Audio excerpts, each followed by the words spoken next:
Ngayon lang nalaman ito ni Luka Doncic at talaga naman na ikinagulat niya ang ginagawa nitong si LeBron James patungkol sa Lakers team. Well, dito nga sa podcast ni LeBron James ay naimbitahan itong si Luka Doncic, ang kanyang teammate sa Lakers team na na-interview. Actually, ay marami nga sila ditong napag-usapan. At ang isa nga dyan na sinabi nito ni Luka, he loves playing nga daw dito sa Los Angeles nang dahil nga na meron nga daw ditong dagat sa lugar na nga dito sa LA. At yan ang isang mga nagustuhan na nga dito ni Luka Doncic nang dahil nga gusto nga daw niya talaga ang dagat. Pero naging problema lang talaga itong traffic sa Los Angeles. This is the first city I play in that has an ocean, and I really like the ocean, so I like it very much. The only thing is the traffic, but much. The first thing I asked you questions like, how you adjusting? He's like, I'm adjusting. I like the beach. Yeah.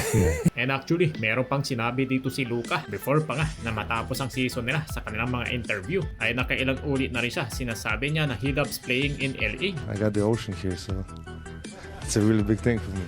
Nung na-interview siya, ang loyalty na nga daw niya dito. Nitong si Doncic ay dito na sa Los Angeles Lakers. Mukhang makikita na nga natin dito si Luka na baka mag-stay na nga dito sa LA Lakers for a long time and maybe for the rest of his career. At ang ikinagulat na nga daw niya patungkol na nga dito kay LeBron James na first time niya nga makita at hindi makapaniwala itong si Luka. Natanong kasi daw siya dito ni Steve Nash, ano nga ba daw ang natutunan niya dito kay LeBron James nung ever since na naging teammate sila. Heto ang sinabi dito ni Luka Doncic. I mean, it's great. You see, I've never played with a guy like this. It was different, but just to play with guys like him, like it's unbelievable. Right? All the things he does just to be ready for the game, and obviously on the court, everybody knows what kind of player he is. Well, first of all, he shows up like 10 hours before the game, so I mean that was really What, amazing. like, I give was me so an example, a couple things you see, for like me, being like, around him 22 every day. years, You're like, he he does was already that. done Like, what's he working doing? So natawa na lang sila dito ni LeBron James. Sa minensyon dito ni Luka na ikinagulat niya talaga dito kay LeBron na he shows up 10 hours before the game. Ay actually sinabi pa mismo dito ni Steve Nash na meron daw sila ditong similar nitong si Luka Doncic at LeBron James.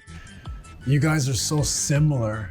You know, obviously different stages of your career, but you're so similar. Magandang ehemplo na nga ito para kay Luka Doncic dahil na nga sa pagpapakita na ito sa matinding work ethic ni LeBron James. Sabi pa nga dito ni Luka Doncic, kararating niya lang dito sa arena habang itong si LeBron ay tapos na nga dito sa pag-e-ensayo niya, paghahanda sa laban. At kung gagayahin niya ito, baka makita na natin siya na magkaroon ng longevity. Kagaya nga ng longevity nitong si LeBron sa NBA na kung saan ay gumanda na nga ang kanyang conditioning na talaga naman na malaki dito ang maitutulong. Para na nga dito kay Luka Doncic. Ano ba sa tingin nyo? Na dapat ba talagang gayahin dito ni Luka Doncic ang mga ginagawang yapak na nga dito ni LeBron James na nakita niya na ang magandang ehemplo at maganda na rin kung susundan niya ito pag nagretiro na itong si LeBron.